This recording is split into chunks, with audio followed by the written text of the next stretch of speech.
यहां तक हमने कर लिया था। ब्राह्मी स्थिति के विकिरण के केंद्र बन जाते हैं। ये प्रक्रिया चल रही है पूर्ण योग की। पूर्ण योग की प्रक्रिया, उसके अंदर तीसरी प्रक्रिया क्या है? पहली, दूसरी, तीसरी, ये तीसरी चल रही है अभी।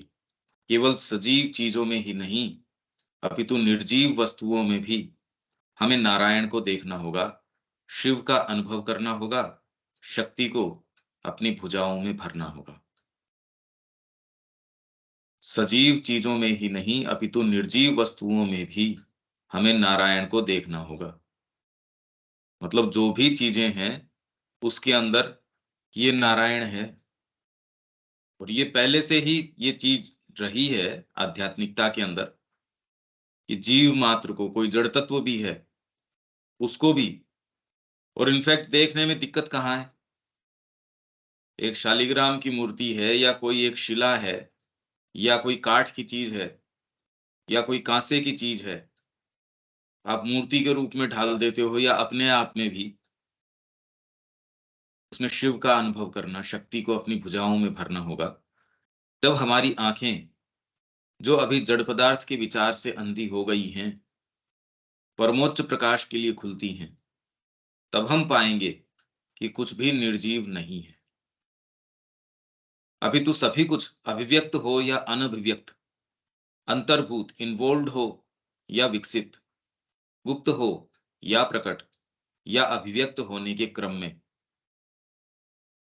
मतलब इन्वोल्व्ड है या प्रकट है कोई चीज, या अभी क्रम में है अभिव्यक्त होने के, अपने आप में केवल उस अंतर्भूत चेतना, जिसे हम अन्नम या जड़ तत्व कहते हैं, को ही समाहित नहीं रखता, अपितु प्राण, मनस, विज्ञान, आनंद, दिव्य शक्ति चित्त और दिव्य सत्ता सत को भी समाहित रखता है।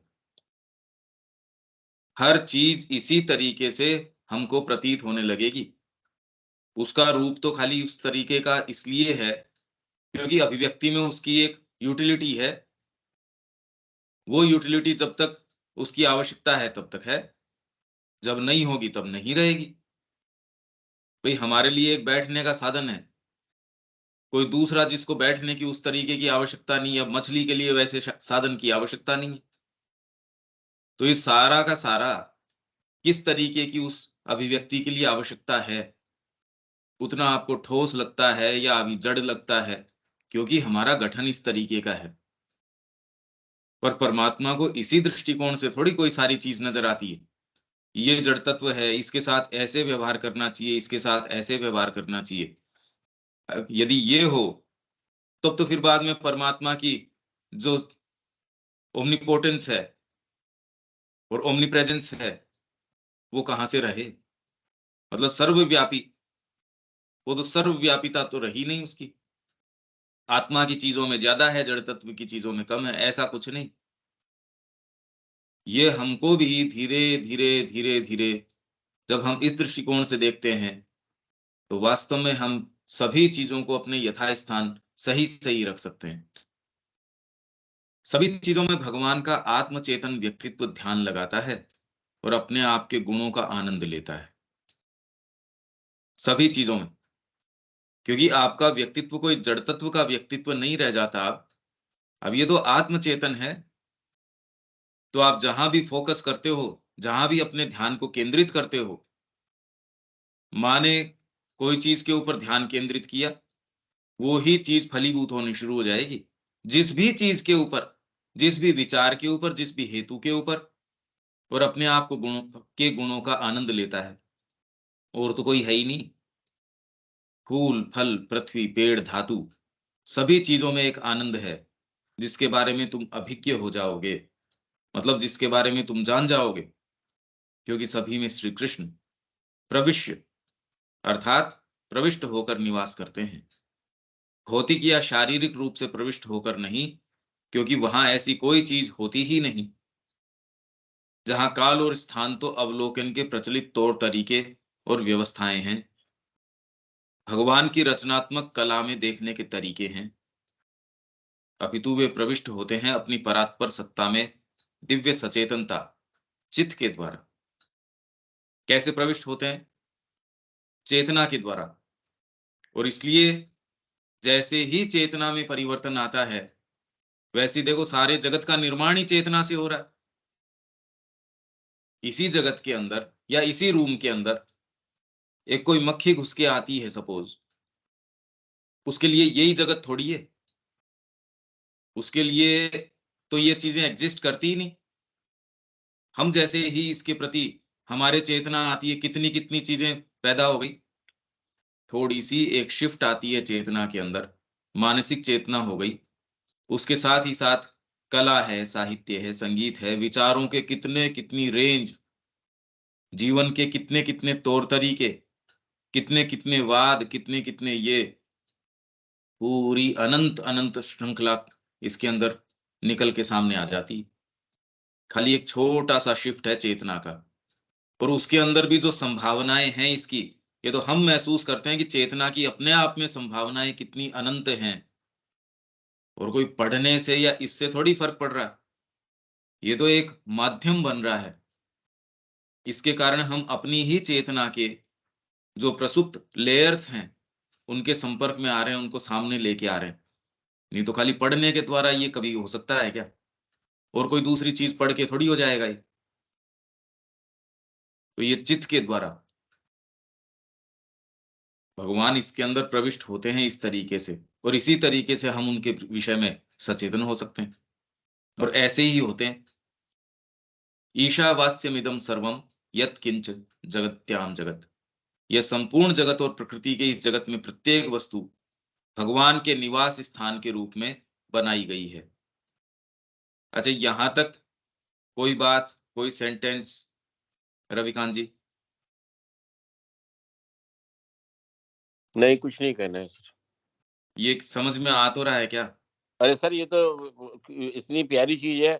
पूरा अध्यात्म, पूरा हिंदू धर्म, हमारा पूरा जीवन, हमारी पूरी सोच पूरी इसी पे टिकी हुई है कि वासुदेवम सर्वमिदं सर्व खलुइदं ब्रह्म। ये तो इतना इम्पोर्टेंट टॉपिक है। इसके बिना तो सारा ये जो हमने कर रहे हैं, पूरा जीवन, पूरा कर्म कांड सब बेकार है, अगर हमारे दिमाग में ये चीज नहीं आई है। यही आत्मज्ञान है। ये तो बहुत ही इंटरेस्टिंग आइटम है सर। इसका कहना ही क्या है। ये तो पूरा पूरा जीवन हमारा इसी पर टिका होना चाहिए, तब हम आगे बढ़ सकते हैं, वरना कुछ भी नहीं है। ठीक है, आगे चलें। जी हाँ। न ही उन्हें सभी चीजों और प्राणियों, ये प्रक्रिया चल रही है पूर्ण योग की। और जी जी। हालांकि इस तरीके से हो ये आवश्यकता नहीं है, नए व्यक्ति इस चीज में दिमाग लगाता। वास्तव में तो बात ये है कि जब आप इस पूर्ण योग के अंदर होते हो, आपका सरोकार इन चीजों से होता ही नहीं है। आपका सरोकार तो इससे होता है, माँ की प्रसन्नता किस चीज के अंदर है। यदि कपलेट साफ करने के अंदर है, तो आप वो काम करोगे। मेरे को क्योंकि व्यक्तिगत कोई चीज थोड़ी करनी है। अरे परमात्मा मेरे अंदर विराजमान है, उसको क्या तो प्राप्त करना है, क्या अचीव करना है, क्या उसको कुछ करना ही नहीं है। जब तक हम उस भाव में नहीं होते, तब तक तो हमारे पास ये होता है ये कहने को कि हमको ये प्राप्त करना है, ये चीज मेरे को लेनी है, ये होनी है। वो तो सारी चीज अपने आनंद के लिए कर रहा है। उसको राजा बन के भी वही बात है और रंक बन के भी वही बात है। इसलिए जब आप एक सही चेतना में होते हो, तो आपके लिए इन चीजों का कोई महत्व नहीं रह जाता। हाँ, पर अब ये प्रक्रिया बतानी तो पड़ती है भाई, किन्हीं शब्दों में तो रखें हम। पर इससे ये हमको बिल्कुल भी, मैं बार बार ये कहता आ रहा हूं, इसके साथ साथ ये भ्रम कभी नहीं पाल लेना चाहिए कि हम इस प्रक्रिया को करें। ये अपने आप हो जाती है। और ये तभी होती है जब आपका सरोकार माँ के चरणों से होगा, एकमात्र। मतलब ये चीजें पता नहीं किसके लिए अराइज होती हैं या नहीं होती है, एक मोटे मोटे पॉइंटर्स हैं, ऐसे हो सकता है। न ही उन्हें सभी चीजों और प्राणियों सर्वभूतेषु में ही देखा जाना पर्याप्त है। तुम्हें उन्हें सभी घटनाओं, मतलब तुम आपने प्राणियों में देख लिया, सामने व्यक्ति बैठा है उनके अंदर देख लिया। सर्वभूतेषु ये ही पर्याप्त नहीं है।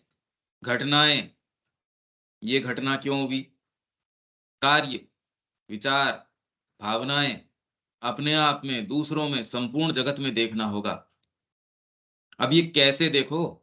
जबरदस्ती कर सकते हो क्या इसको? इसको जबरदस्ती करने से नहीं आ सकती ये चीज। इस अनुभूति के लिए दो चीजें आवश्यक हैं।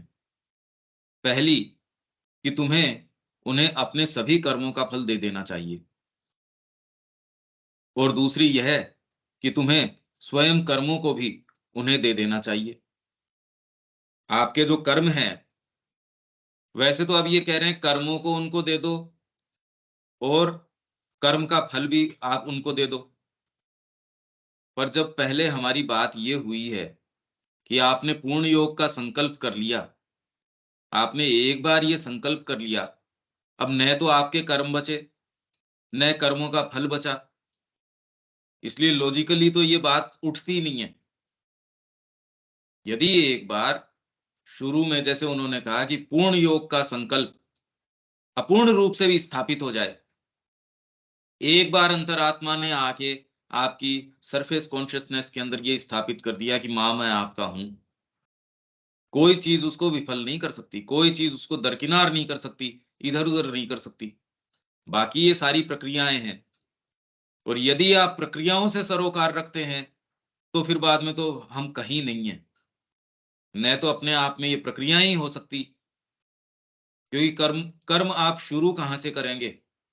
गीता का पहला ही प्रश्न जो ये है कि भी निष्काम कर्म करूं कैसे? आप यदि कहते हो कि मेरे को मोक्ष के लिए भी कोई कर्म नहीं करना चाहिए, पर आपका होना अपने आप में एक कर्म है। मैं फिजिकली हाथ नहीं चलाऊं तो मेरा होना भी कर्म है। पत्थर भी न चाहते हुए भी कर्म कर रहा है। वो एक तरफ अपनी शेडो शेडो है वो कास्ट कर रहा है, हवा को रोक रहा है, जहां रखा है वहां वजन डाल रहा है, जो भी कुछ कर रहा है, अपने नीचे सूर्य के प्रकाश को आने से रोक रहा है। तो न चाहते हुए भी आप ये नहीं कि मैं बिल्कुल कुछ नहीं करूंगा, जंगल में चला गया और ध्यानस्थ अवस्था में चला गया साहब, तो भी कर्म किए बिना तो नहीं रह सकते आप। क्योंकि कर्मों की परिभाषा आपने ये ले रखी है कि कुछ ना कुछ एजिटेशन, कुछ ये चलाना, हाथ चलाना, कोई ये नहीं, ये कर्म थोड़ी है। इसीलिए वो कह रहे हैं घोर कर्म करते हुए भी वो अकर्ता बना रहता है, और अकर्ता रहते हुए भी घोर कर्म करता है। आप बैठे हो ध्यान के अंदर, बाहरी रूप से आप कह रहे हो मैं कोई कर्म नहीं कर रहा, पर सामान्य व्यक्ति की तो उतनी चेष्टा है ही नहीं जितनी आपके। आप कह रहे हो मेरे को तो मोक्ष चाहिए, मेरे को तो ये चीजें चाहिए, तो आप उसके लिए जो सामान्य व्यक्ति जितना प्रयत्न नहीं करता उससे ज्यादा आप कर रहे हो, तो घोर कर्म कर रहे हो आप। ध्यानस्थ बैठ के भी घोर कर्म हो सकता है, और अर्जुन की तरह पूरे के पूरे युद्ध के अंदर आप संहार कर रहे हो, युद्ध कर रहे हो, उसमें भी आप बिल्कुल अकर्ता बने रहते हो, क्योंकि उसके अंदर काम तो भगवान स्वयं कर रहे हैं। तो जब तक ये चीज नहीं होती तब तक ये खाली शब्द हैं, और लॉजिकली ये चीजें हो ही नहीं सकती यदि आपका पहले वाली प्रक्रिया न हो, तो ये हो ही नहीं सकती। नहीं, कैसे कर लो ये बात समझ में आती है क्या रविकांत जी? ये लॉजिक समझ में आता है क्या इसका? ये कहना क्या चाह रहे हैं? मैं बार बार लगातार क्वेश्चन किस चीज का कर रहा हूं? जी हाँ, बहुत अच्छी तरह से समझ में आ रहा है, बहुत अच्छी तरीके से। हाँ ठीक है, जी। क्योंकि ये संभव नहीं है इस तरीके से। ये जो प्रक्रिया है, यदि हम खाली भाषा की गलती नहीं है इसके अंदर, हम जिस तरीके से चीजों का अनुवाद करते हैं उसकी गलती है। भाषा तो ऐसे ही कहेगी, अब भाषा की लिमिटेशन है ये। तो हम ये सोचे श्री अरविंद ये कह रहे हैं, अपनी ही बात को श्री अरविंद के मुंह में डालने, ये नहीं। तो जब शुरू में ही आपने ये संकल्प कर लिया कि मैं अपने आप को मां को दे रहा हूं, आपने अपनी भूमि बेच दी, अब उसके अंदर कर्मों का फल, कर्म और ये सारी बातें उठती कहां से हैं भाई? कि इसकी जो फसल है वो भी माँ को अर्पण कर दो, इसके अंदर आपकी भूमि ही नहीं है, वो अर्पण किसकी कर दो? भूमि तो ऑलरेडी माँ की हो चुकी। तो ये जो बातें उठ रही हैं, ये ठीक है, ये प्रक्रिया है जो हो रही है, कर नहीं रहे आप। दूसरी यह है कि तुम्हें स्वयं कर्मों को भी उन्हें दे देना चाहिए। कर्म फलों का त्याग करने का अर्थ यह नहीं है कि तुम्हें फलों के प्रति वैराग्य रखना होगा कि किताबें बिक जाती है तो बिक जाती है, मेरे को फर्क नहीं पड़ता। आप कह रहे हैं फर्क कैसे नहीं पड़ता? पूरा ध्यान देता हूं मैं तो। बाल किशन जी वगैरह शुरू के अंदर बुक्स लेके जाते थे, अफ्रीका के अंदर थे, तो 6 दिन तो काम, क्योंकि माँ ने कहा बेटा मेरे पास तो देखो सस्टेन करने के पैसे हैं नहीं, तो उन्होंने वहां एक नौकरी कर ली। नौकरी करके शुक्रवार तक काम करते, बाद में अपनी वैन में सारी किताबें रखते। माँ ने कहा भी मेरे को खाली एक तार डाल दिया करो तुम कि कौन से एरिया में जाने वाले हो, जिससे कि मैं अपना प्रोटेक्शन तुमको भेज दूं, क्योंकि नरभक्षी लोग थे। तो गाड़ी के अंदर भरते पूरा मनोयोग से, एक पैसा इधर से उधर नहीं। तो ऐसे के अंदर आपको मेरे को वैराग्य है, मेरे को ये है, एक्चुअल में हमको तो आज तक महसूस हुआ नहीं। जिसके अंदर जिस तरीके की वैराग्य की या किसी की भी बात, और इनफैक्ट इस जीवन में वैराग्य होता भी नहीं है जिसको वैराग्य कहा जाता है। वैराग्य का मतलब अभी भी कोई चीजें ऐसी हैं जो आपको पसंद आती हैं, और कुछ चीजें ऐसी हैं जो आप दूरी रखना चाहते हो। जी उसका पिंगला से वैराग्य हो गया क्योंकि इतनी गहरी आसक्ति थी। तो वैराग्य तो उस आसक्ति का ही एक दूसरा रूप है। आप इसलिए नहीं कि आपकी उससे आसक्ति है या आपका उससे वैराग्य है, आप तो पूरा मनोयोग लगाते हो। भाई परमात्मा यहाँ कोई वैराग्य का रूप अपनाने थोड़ी आया है, आपके भीतर स्वयं वो विराजमान है। मतलब इतनी मेहनत करके वो यहाँ आया, जंगल के अंदर एक चैलेंज लेने के आया, अंदर आया, और वहां ये कह देता है मैं कहीं छिप के बैठ जाऊं। अरे यार तू जंगल में आया किस लिए? तू तो यार किसी साहसिक अभियान के लिए आया है, एडवेंचर के लिए आया है। उसके अंदर जाके कोई आप गुफा ढूंढ के सो जाओ उसके अंदर आराम से। मैंने वैराग्य का रूप अपना लिया, मैंने ये आपकी भौतिक बाहरी प्रकृति जो तकलीफ से बचना चाहती है, ये खाली प्राणिक प्रकृति की है जो तकलीफ से बचने के लिए कह रहे मैंने वैराग्य का रुख अपना लिया। कुछ नहीं। माँ के जो भक्त हैं, जो माँ से सरोकार रखते हैं, जो भगवान से सरोकार रखते हैं, उनसे पूछो किसी से भी कि वैराग्य का कोई काम है क्या इसके अंदर। हाँ, वैराग्य का अर्थ है कि वर्तमान स्थिति जगत की जिस तरीके की है वो आपको डिस्गस्टिंग जब तक नहीं लगती, आपको उसमें खूब अच्छी लग रही है, अरे ये जगत तो कैसे हम छोड़ दें।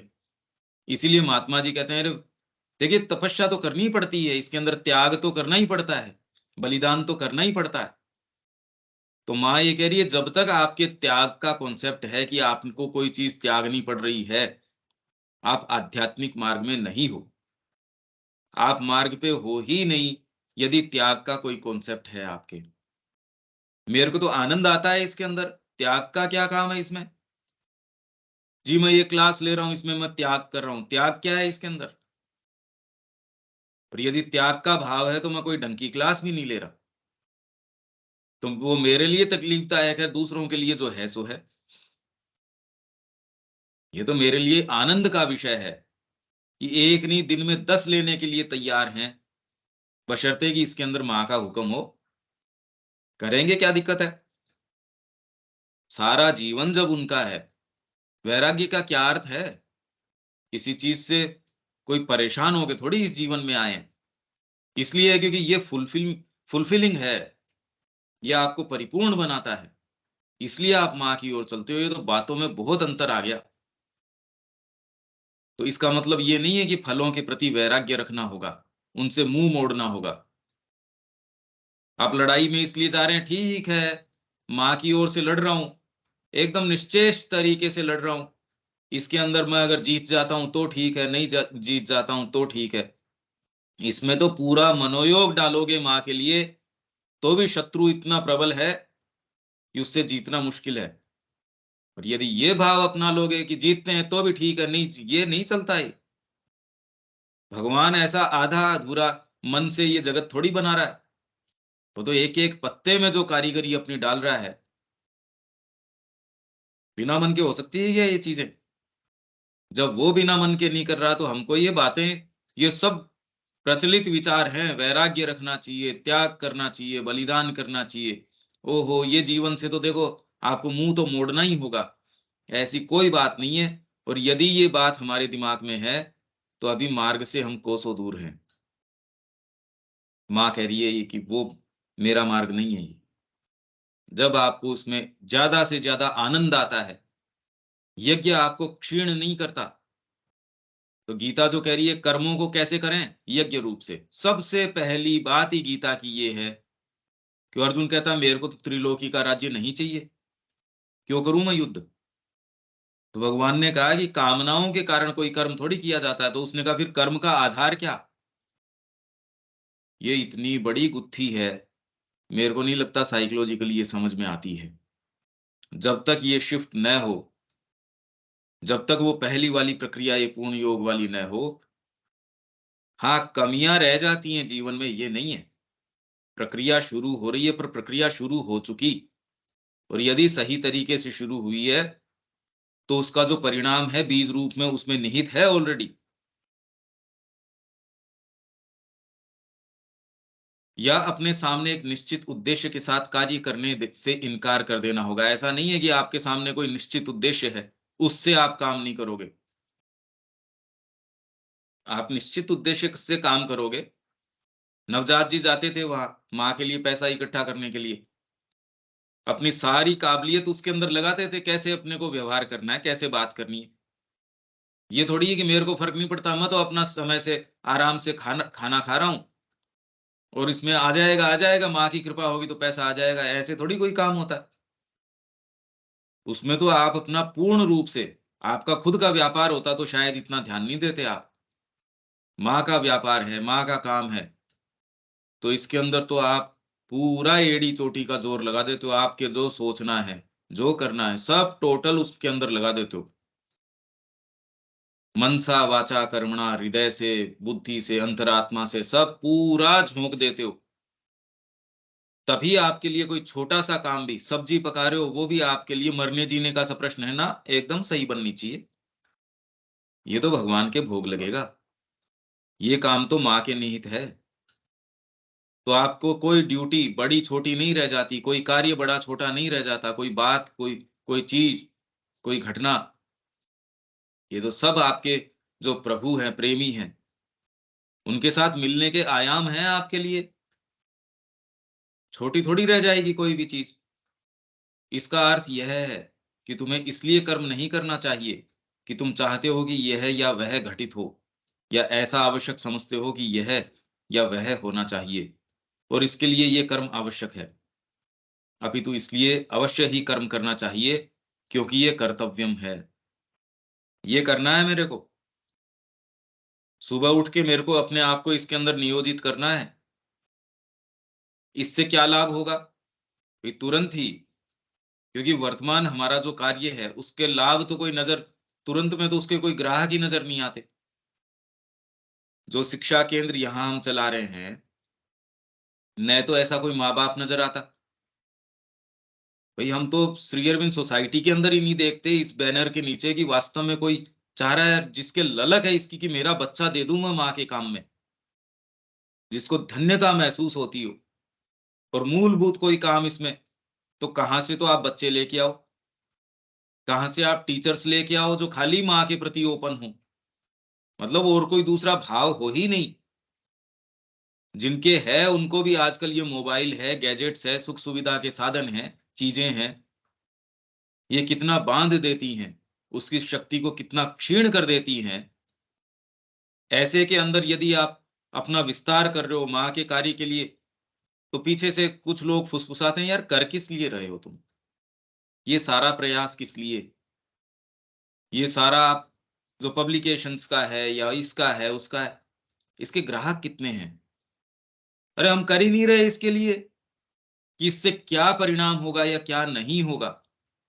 माँ चाहती है, हम कर रहे हैं बस। हमको लगता है इससे माँ की प्रसन्नता है।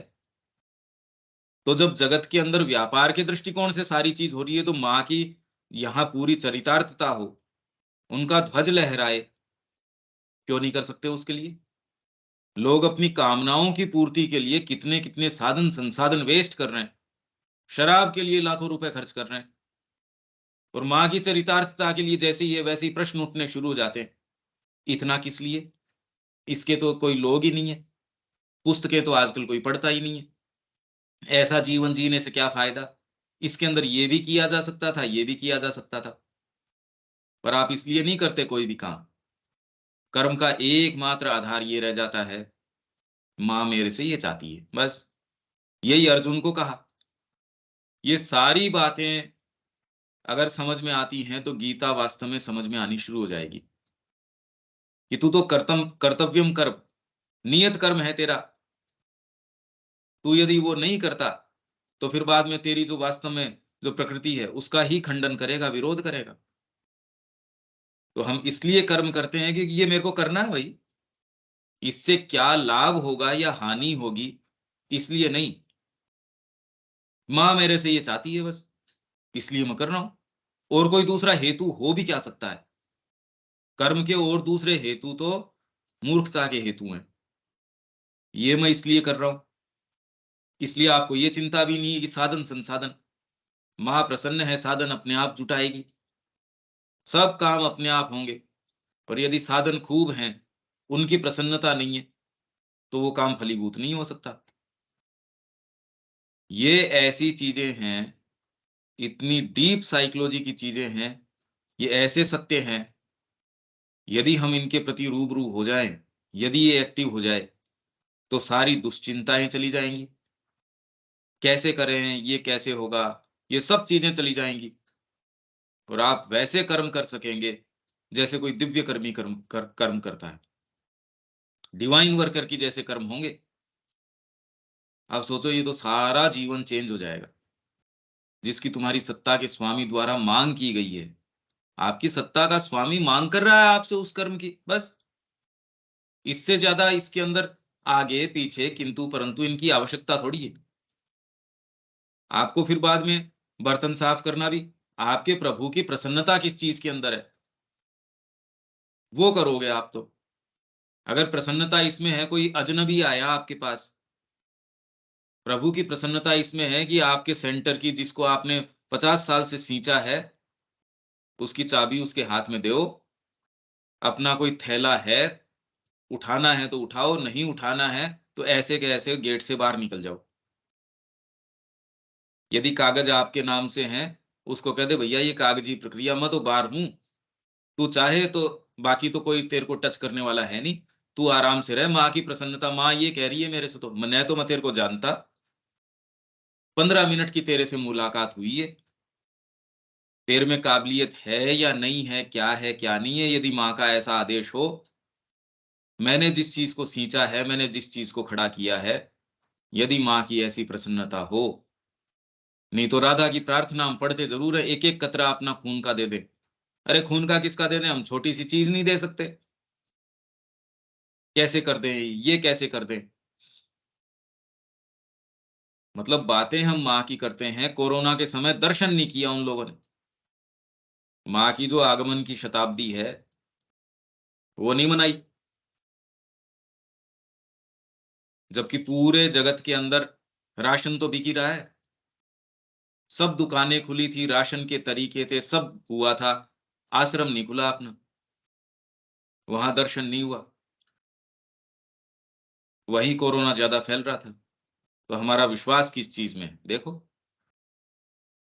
मतलब जो केंद्र मात्र है हमारा, यदि उसकी ये स्थिति है, हमको बहुत कुछ करने की आवश्यकता है, इससे काम नहीं चलेगा। माँ इस चीज की प्रतीक्षा में है कि तुम्हारे अंतःस्थल से पुकार आए और कुछ काम करें हम, और भगवान जो भी परिणाम देने में प्रसन्न हो, उसी के साथ उसे किया जाना चाहिए। तुम जो चाहते हो उसे एक और रख दो। मैं क्या चाहता हूं ये इंपॉर्टेंट नहीं है, माँ क्या चाहती है, पर ये तो प्रश्न ही नहीं पूछते हम कभी। इनफैक्ट यदि कभी पूछते भी हैं तो उसके अंदर टर्म्स एंड कंडीशंस, एक दिन तो सच्चे रूप से देखो आप, और अपने आप को देखो उसमें कितनी टर्म्स एंड कंडीशंस लगाते हो आप। इसमें बीच में आपकी भौतिक सुख सुविधाएं हैं वो घुसाएंगी, आपकी प्राणिक, भाई मेरी वाइफ भी है, मैं क्या करूं उसका, मेरे ये बच्चा भी है, उसका क्या करूं, मेरा एक सेंटर भी है, मेरा ये भी है, सब टर्म्स एंड कंडीशंस। अब माँ को तो स्थान ही नहीं दिया हमने, माँ तो खाली एक डेकोरेशन है, वो मेरे को ये डेकोरेट करने के लिए, ना बेटा तेरे को, तेरी मैं रक्षा कर रही हूँ, या तू जीवन अच्छा जी रहा है। मैं माँ से थोड़ी पूछ रहा हूँ तेरे को क्या चाहिए, मैं होना कहाँ चाहिए, मेरे को करना क्या चाहिए, मेरे पास पैसे होने चाहिए या नहीं चाहिए, ये प्रश्न नहीं करते, मूलभूत प्रश्न करते ही नहीं ना हम। तुम जो चाहते हो उसे एक और रख दो, और यह जानना चाहो कि भगवान क्या चाहते हैं, ये बड़ा मुश्किल है। ये कहना आसान है, बाकी कोई पूरे प्रांत में एक आदमी ऐसा मिल जाए तो बड़ी मुश्किल बात है, ये कोई सामान्य चीज नहीं है। इनफैक्ट यदि आपने साधना अपना भी ली, ऐसे लोगों में से भी कोई विरला है जिसकी प्रकृति वास्तव में कहती नहीं, वास्तव में ऐसा चाहती है कि भगवान क्या चाहते हैं।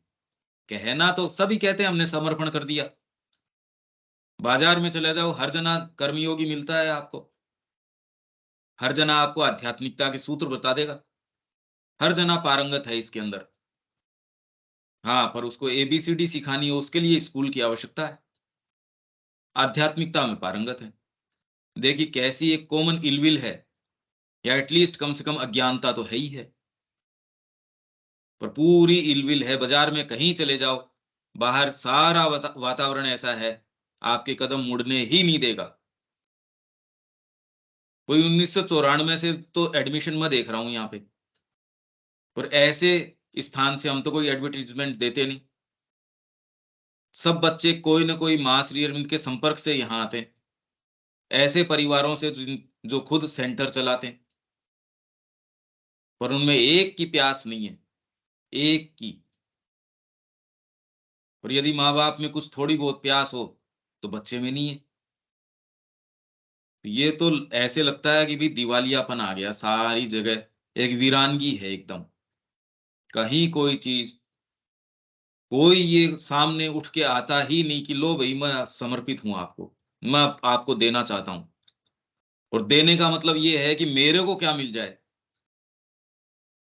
ये कहना आसान है कि यह जानना चाहो कि भगवान क्या चाहते हैं, ये है नहीं, ये बात ये है ही नहीं।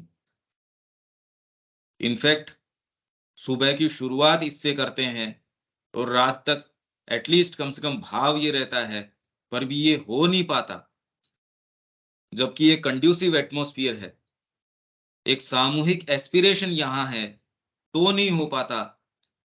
कैसे कर लें ये? आपने आध्यात्मिकता के विषय में कितनी चीजें पढ़ी हैं, उसके आधार पे आप समझते हो कि नहीं आध्यात्मिकता ऐसे होनी चाहिए, ये चीज ऐसी होनी चाहिए।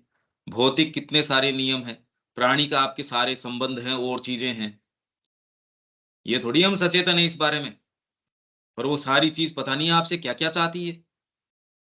तो आप खुले तौर पे ये कैसे कह सकते हो कि आप, कि भगवान मेरे से आप जो चाहते हो मैं बिल्कुल मुक्त तरीके से आपका हूं। इसलिए एकमात्र माँ कह सकती है ये, क्योंकि वो जगदम्बा है। तो श्री अरविंद ने कहा जब वो आई तो ऐसे इस रूप में समर्पण किया, आज तक तो कोई ऐसा उदाहरण मिलता नहीं। रामकृष्ण जी हैं, जिस तरीके से उन्होंने अपने आप का पूरा सब कुछ माँ के हाथों में दे रखा था, कोई गलत चीज कर ही नहीं सकते। मेरे को कोई सामान देने जाना है, ये सामान है जी रविकांत जी को देना है, रविकांत जी घर के ऊपर मिले नहीं, तो मैंने कहा भैया एक काम करिए, रविकांत जी आए तो उनको दे देना। वो सामान दे के जब मैं पीछे मुड़ता हूँ, पूरा अंधेरा, कुछ नजर ही नहीं आ रहा, आंख के सामने सब घना अंधेरा। ये क्या बात हुई, कुछ दिख ही क्यों नहीं रहा। वापस पीछे मुड़ते हैं, दिखना शुरू हो गया, कि ये क्या बात हुई भाई। फिर वापस मुड़े, फिर एकदम अंधेरा। दो चार बार किया, समझ में आ गया कि ले भैया मेरे को वो सामान दे दे, माँ नहीं करने देगी ये काम। ये जब हम पूर्ण रूप से अपने आप को देने की प्रवृत्ति है कहाँ, न तो हमारे शरीर में, न हमारे मन में। हाँ आंतरिक कोई भाग है वो ठीक है, उनमें जितना कुछ है उतना तो आपको मिल जाता है, बाकी तो जीवन एक संघर्ष के रूप में चलता रहता है। और वो संघर्ष भी किससे, मेरे को क्या मिल जाए बस, और कुछ नहीं। और क्या है, तुम्हारा हृदय, तुम्हारे भावावेग या तुम्हारी अभ्यस्त धारणाएं जिसे सही और आवश्यक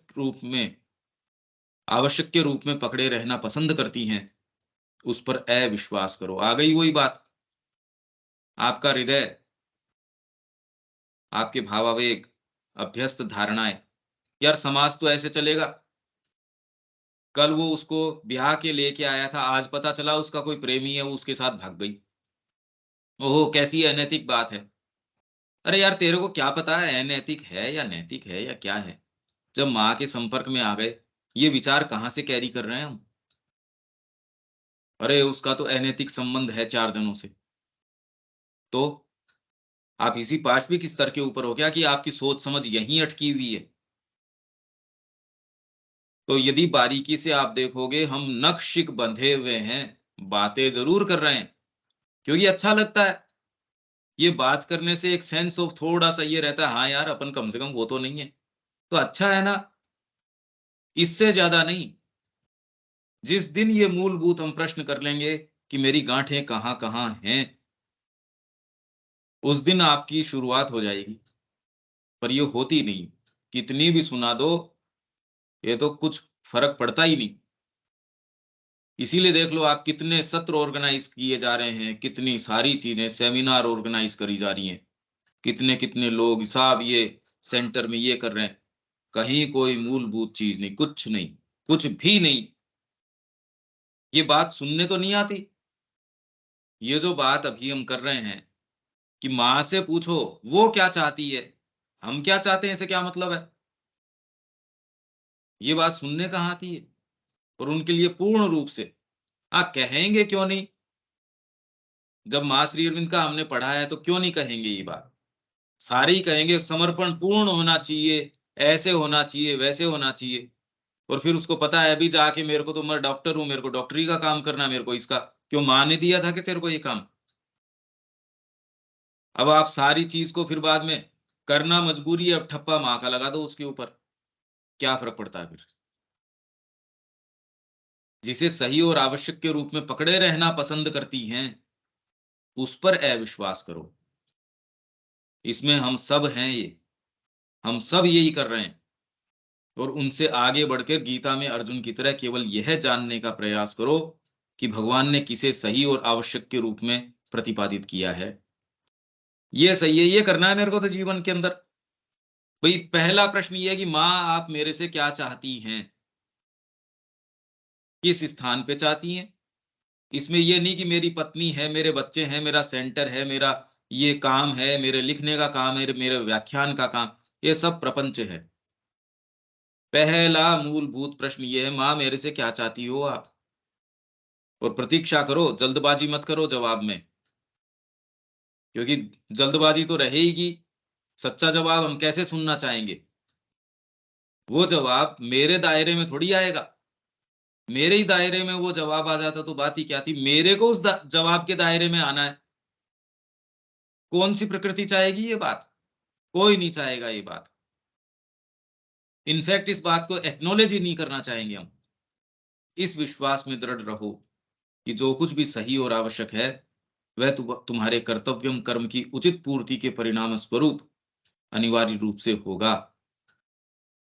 होगा मतलब पैसे आने हैं तो पैसे आ जाएंगे, पर यदि कंगाली की आवश्यकता है, आपकी बदनामी की आवश्यकता है, आपकी कुर्की की आवश्यकता है, वो भी माँ लेके आएगी। कि व्यक्तिगत हमारे पता नहीं कहाँ कहाँ कैसी कैसी गांठें लगी हुई हैं। भले ही यह वह परिणाम न हो जो तुमने चाहत या जिसकी अपेक्षा की थी, अगर आपकी उसके अंदर कोई ना कोई महत्वाकांक्षा है तो होना चाहिए भी नहीं। यदि आपके समर्पण को माँ सीरियसली ले रही है, तो हमारे जूते पड़ने चाहिए, और तबीयत से जूते पड़ने चाहिए। संसार पर शासन करने वाली शक्ति कम से कम तुम्हारे जितनी बुद्धिमान तो है ही। और ऐसा नितांत रूप से आवश्यक नहीं है कि इसके प्रबंधन में तुम्हारी राय ली जाए, आपसे पूछा जाए कि इसमें क्या होना चाहिए। अरे ये तो जगत में बड़ा गड़बड़ चल रहा है, देखो वो देश उसके ऊपर चढ़ाई कर रहा है, वो उसके ऊपर बमबारी कर रहा है, इस पे ये कर रहा है, और इसमें आपके जो सोच विचार हैं उस तरीके से आप उस पे निर्णय सुना रहे हो। अगर आपको देश की, दुनिया की, अपने आप की स्थितियों को भी देखना है तो माँ से पूछो। श्री अरविंद क्या कहते हैं किसी विषय में, उसमें प्रवेश करो भाई। जब सत्य में प्रवेश करोगे तो आपको पता चलेगा कि कौन सी चीज को कहाँ रखना चाहिए। अभी तो व्यक्तिगत जीवन को जानते नहीं, सामूहिक जीवनों के विषय में हम जो निर्णय सुनाते हैं। इसीलिए एक डीपर राय क्या हो सकती है चीजों के प्रति, ये सोच के जो अपना रिसर्जेंट इंडिया न्यूज़लेटर है वो अपन ने शुरू किया मंथली, जैसे श्री अरविंद आर्य के अंदर छापते थे या वंदे मातरम में छापते थे। पर उसके लिए आपको एक बहुत सिक्योर ग्राउंड, बहुत लंबी तैयारी, नहीं तो आप कौन सी चीज को किस दृष्टिकोण से देखेंगे, कैसे देखेंगे। कोरोना जब पूरी वेव आई नहीं थी तब अपन ने ये लिखा कि ये खाली जो है एकदम ये भय का प्रचार प्रसार किया जा रहा है। तो कुछ लोग जो अपने संपर्क में हैं, सोसाइटी चला भी रहे हैं, डॉक्टर हैं, वो कह रहे हैं आप गलत प्रचार कर रहे हो मां श्री अरविंद का। और वो ही जब 2 वेव आके चली गई, बाद में कहते रहे आपने जो बात कही थी ये तो थ्रू एंड थ्रू वही है।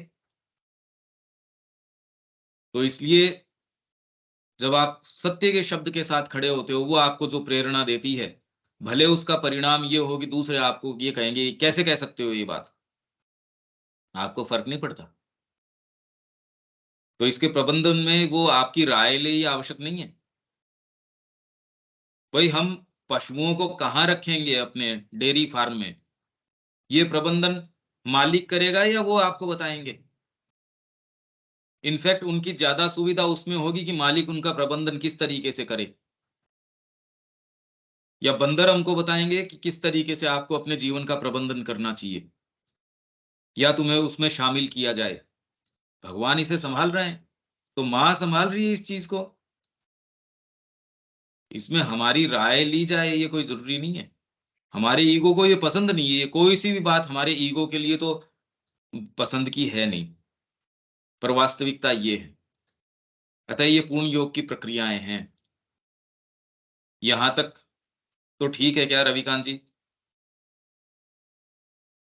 या कोई और किसी के कोई भी प्रश्न है, आप 2 लोग और भी हैं, आपके किसी के इसके अंदर कोई बात, कोई चीज, क्योंकि इन्वॉल्व प्रक्रियाएं हैं, ये वर्णन नहीं है, ये कोरा वर्णन नहीं है।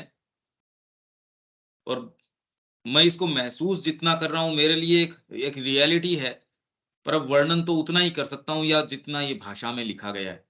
और मैं, आप यदि कोई प्रश्न करते हैं तो भले ही मैं कुछ कह सकता हूँ। हाँ जी रविकांत जी। नहीं, कुछ नहीं कहना है। और आप तो, किसी को कोई, हाँ जी हाँ। आपकी तो पूरी प्रक्रिया इसी पे आधारित है ना, जो पूरे जीवों की। हाँ हाँ। मैं फील कर रहा हूँ इस चीज को अच्छी तरीके से। नहीं तो आप कुछ भी व्याख्यान कीजिए, आप तो शब्द को खोलने की तो कोशिश करेंगे, पर उसके रियलिटी को कहाँ से बता देंगे। नहीं नहीं। भी जो माउंट एवरेस्ट पे गया है वो, उसके लिए वो वर्णन किए रहे, मैं जानता हूँ वहां ठंड का अर्थ क्या होता है, वहां हम्म। इन स्थितियों का क्या अर्थ होता है, कि मैं मौत के नजदीक जाके आया हूं, तो वो व्यक्ति आपको बताएगा यार इसका क्या अर्थ है। कि जब आप माँ के ऊपर आश्रित होकर कोई कार्य करते हैं, कल तनख्वाह बांटने को है नहीं, कंस्ट्रक्शन चला रखा है, उसके लिए पत्थर का ऑर्डर दे दिया, गाड़ी की जो भाड़ा है वो देने के पैसे नहीं है, और ये रोज ऐसी ही बातें हैं। और फिर आप कह रहे हो नहीं बंद तो नहीं कर सकते, माँ करवा रही है। ये आश्रम की नींव ही ऐसे रखी गई थी, मतलब कंस्ट्रक्शन के पैसे नहीं, अंदर से चंद्र प्रकाश जी को भीतर से ये हो गई प्रेरणा हरिद्वार के अंदर की, यार माँ चाह रही है एक एजुकेशन सेंटर खोलना, पैसे है नहीं, नींव खोदने के और वहां कुछ लड्डू बांटने के पैसे थे। कि ठीक है अब इसके अंदर, इसमें कोई बदनामी होगी तो अब माँ चाह रही है, अपन क्या कर सकते हैं। बदनामी बदनामी से कोई फर्क नहीं पड़ता, अपने तो नींव खोदो और खोद के इसके अंदर लड्डू वड्डू बांट दो वहां झुंझुनू के अंदर। यहां से तो नींव खुदी थी, पैसा था ही नहीं। और आप इंटीग्रल एजुकेशन सेंटर खोलने की जिसके अंदर सारी सुविधाएं हों, सारी चीजें हों, कहाँ है ये। माँ ने सारी चीज वहां इसी दृष्टिकोण से वहां एस्टेब्लिश करी पौंडीचेरी में। पर माँ भी बाद में कहती है भी हम चाहते तो हैं, माँ के समय भी माँ उससे सेटिस्फाइड नहीं थी कि मेरा जो उद्देश्य है उसका तो 1% ही नहीं हो रहा। ये तो माँ के समय की बात है, बीच के अंदर गैप आ गया। माँ ने जो अपने टीचर्स तैयार किए थे, अब या तो वो उम्र दराज हो गए, काफी तो उनके अंदर से अब रहे ही नहीं हैं। वो अपने वो कोई तो इनकैपेसिटेट हो गया, कोई आपके नर्सिंग होम में है, कोई कहाँ है, कोई कहाँ है। नई जो जनरेशन आ रही है उसको कोई तैयारी का कोई कुछ मिला नहीं। ये तो वीरानगी है बीच के अंदर। जब इस पिक्चर को देखते हैं तो हम व्यक्तिगत अपनी अपनी छोटी छोटी छोटी छोटी चीजें छोटी ये लेके बैठे हैं, और माँ के कार्य के लिए ये मूलभूत कितनी सेमिनार कितनी सारी चीजें हो रही है। एक कोई ये प्रश्न नहीं करता कि रे माँ की शिक्षा का या श्री अरविंद जो जो चीजें कह के गए हैं, कितने सूत्र पहले ही उनके वॉल्यूम से मैं आपको बार बार ये रिमाइंड करता आ रहा हूं कि ये देखो ये करने लायक काम, ये इस तरीके से, ये ऐसे। एक कहीं ऐसी बात नहीं सुनते। कैसी वीरानगी है ये, सब वीराना है। कहीं कोई आशा अभी देख के तो नजर नहीं आती कि जो पूर्ण रूप से, अरे ये देखो ये माँ की शिक्षा अपने पूर्ण वैभव में यहाँ फल रही फूल रही है। कहाँ? कुछ नहीं। वहां पर आप जाते हो तो माँ की चेतना स्थापित करी हुई है, उसमें आप नहाते हो, आनंदित हो जाते हो, वो एक बात है। पर वो तो माँ की करी हुई है, ठीक है। उससे आगे यदि आप डिटेल के अंदर देखते हो, इनिशिएटिव का अभाव है, कोई नया इनिशिएटिव लेना ही नहीं चाह रहा। नया कोई अभियान माँ ने जो बना दिया वो बना दिया, उसके आगे तो उसकी सुरक्षा की एक समस्या चलती आ रही है कि क्या वो चीजें, उनकी जो वो संपत्ति है माँ की, क्या वो सुरक्षित रह पाएगी। यही प्रश्न उठ रहा है। नया अभियान तो खोलना बहुत दूर की बात है। अब तो संकट इसके ऊपर है, क्या माँ की संपत्तियां बच पाएंगी? बहुत बड़ा प्रश्नवाचक है। एक ग्रुप ऐसा चाहिए जो खड़ा हो कि ना, और वो तब हो जब आप अपने आप को बिल्कुल फ्री कर देते हैं कि मेरे पीछे कोई नहीं है साहब, ये लो मैं यहां खड़ा हूं। नवजात जी के पिताजी, इन्होंने कोई बहुत बड़ी रकम आश्रम को दे दी, तो पिताजी नाराज कि अभी ऐसा अगर आप करते हो, आगे से यदि इस तरीके का काम करते हो तो अपने आप को सड़क पे पाओगे, बेदखल कर देंगे आपको। तो उन्होंने कहा जी पाओगे नहीं, मैं तो अभी से ही सड़क के ऊपर हूं, मैं तो आज से ही सड़क के ऊपर हूं। पाओगे नहीं, बाद में क्या पाओगे, अभी हूं मैं तो। और चले गए माँ के पास। वो लोग कुछ क्रिएट कर सकते हैं, आश्रम में तो फिर भी जानते हैं, बाकी कौन क्या जानता है उन्होंने क्या किया। जबकि सबसे इंपॉर्टेंट वहां कुछ लोग हैं, उनमें से एक हैं जिन्होंने कोई चीज क्रिएट करी, जो वास्तव में माँ के विजन को जानता था, और एकमात्र विचार ये था जिसके, एकमात्र। ये जब तक हम कहने के लिए तैयार नहीं है कि ये लो मैं खड़ा हूं साहब, कुछ नहीं है मेरे पीछे, मेरे को कोई फर्क नहीं पड़ता, इस आधार से यदि शुरू न करें, सब जगह कुछ प्रकाश नजर नहीं आ रहा। बातें बहुत हैं, शोरगुल बहुत है, बहुत ज्यादा। पहले तो इतना शोरगुल ही नहीं था। पुस्तकों के माध्यम से इतने इतने व्याख्यान आ गए सावित्री के ऊपर, उनको जब खोल के देखते हैं उन्हीं को पैराफ्रेज कर रहे हैं, मतलब उन्हीं शब्दों को बस गोल घुमा के वहीं रख रहे हैं। क्योंकि भीतर से यदि आप अपने आप को देते नहीं, समर्पण करते नहीं, तो वो रहस्य तो आते नहीं सामने। जैसे यदि ये पूर्ण योग की प्रक्रिया, यदि आप इसका व्याख्यान करें, अपने आप को झोंका नहीं इस जीवन के अंदर, तो व्याख्यान आप मजबूर हो इन शब्दों का खाली स्पष्टीकरण करने, तो शब्द तो अपने आप में स्पष्ट हैं। इसमें ऐसा क्या रहस्यमय है जो इनको खोल देंगे? ये शब्द तो कोई भी थोड़ा पढ़ा लिखा व्यक्ति है, ऐसी क्या विशेष बात है इसमें? और जिसको अंग्रेजी आती है वो मूल भी देख सकता है कि मूल अंग्रेजी में साफ साफ है, कोई इतनी कोई ऐसी टिपिकल भाषा भी नहीं है कि आप न समझ सको। और वो भाषा का मोहताज थोड़ी है इसका मैसेज जो है वो। वो तो गहनतम चीज है कि कर्म फल का त्याग कहाँ से करो, कामना का त्याग करो कहाँ से, क्या करो, वो बातें कोई बताता नहीं, क्योंकि अभी जीवन में उतारी नहीं।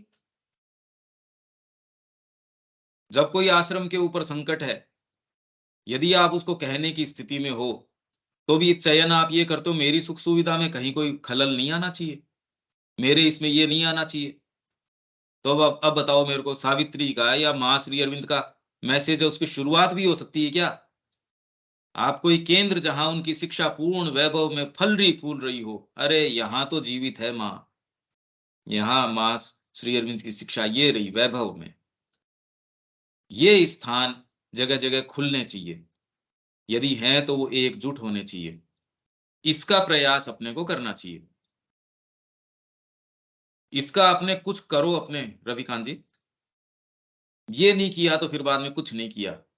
न हमको अपनी व्यक्तिगत साधना से मतलब है, हमको किसी चीज से मतलब नहीं है, अगर ये काम नहीं होता तो सब फ्यूटाइल है, सब निरर्थक है। समझ रहा हूँ बस।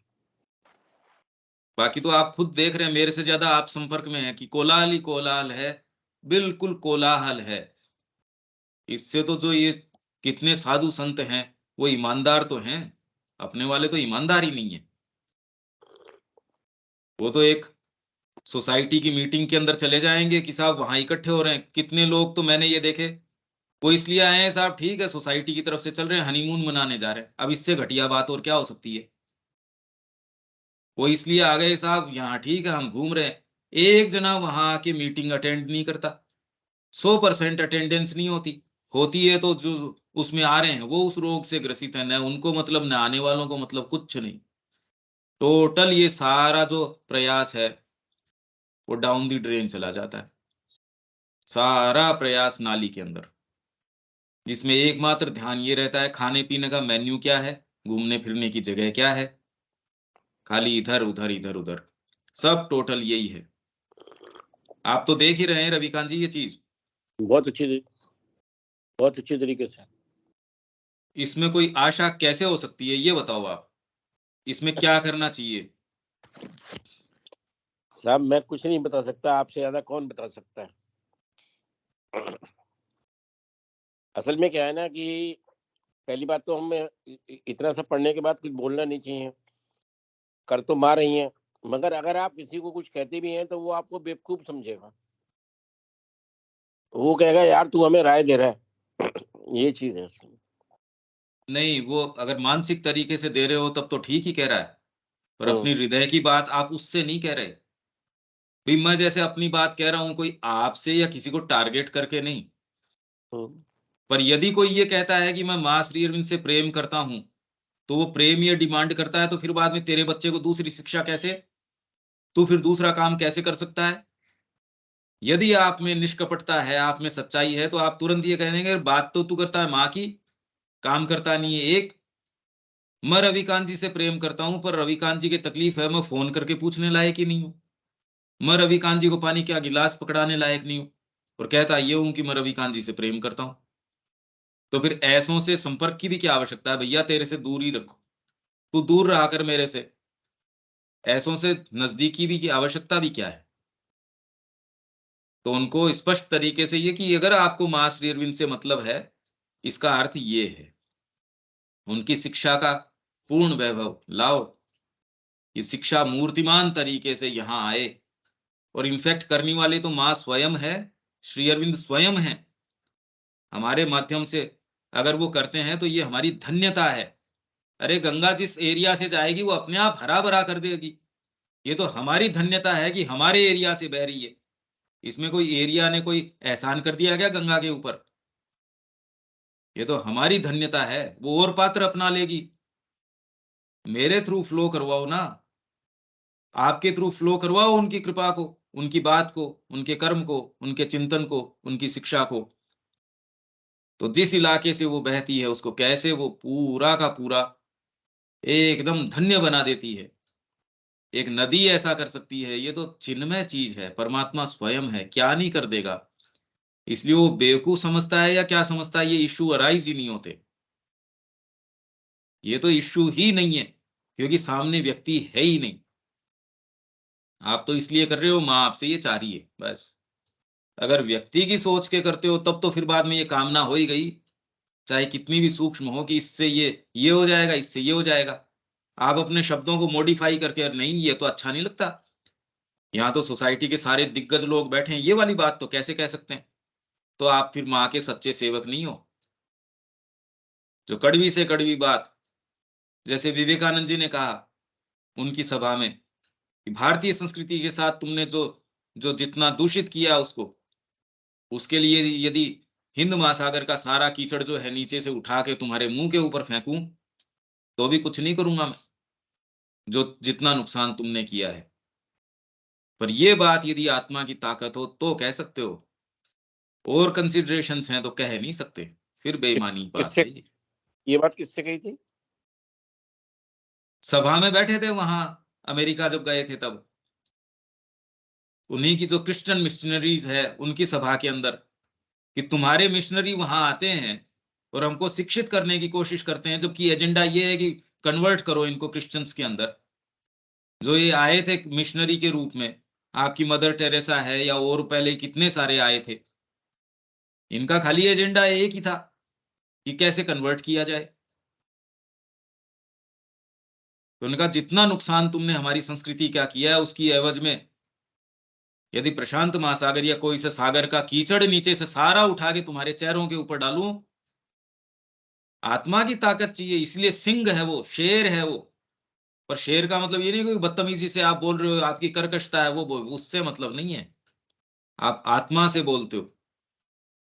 तो सिस्टर निवेदिता है, हेल सिस्टर्स हैं, वो वहां उनको कह रहे तो आपको मार डालेंगे, ये आपसे द्रोह करते हैं। उन्होंने कहा मैं सन्यासी हूं, मैं किसी की मेरे के प्रति के क्या होगा, या मेरे को मार डालेंगे या इसका परिणाम क्या होगा, मैं परिणामों के कारण कोई चीज नहीं करता। अपनी साहस और प्रेम है उसके अंदर लास्ट के एरिया पोर्शन में है ये। हेल सिस्टर्स उनको क्या कहती थी देखो। ये यदि बात है आप में, तो चाहे 40 बरस आप जिए तो भी आप जिए, वो तो 40 पूरा जिए ही नहीं। और नहीं आप 100 साल भी जियो तो क्या जिए, मतलब बोझ ही है ये कुल मिला के। यहां हम इसको विराम देते हैं, कल इससे आगे से फिर से लेते हैं। ठीक है रविकांत जी, इस संकल्प के साथ कि वास्तव में हम अपने आप को समर्पित करना चाहते हैं माँ को। मैं समझ रहा हूँ। जय श्री माँ। जय श्री माँ। जय श्री माँ।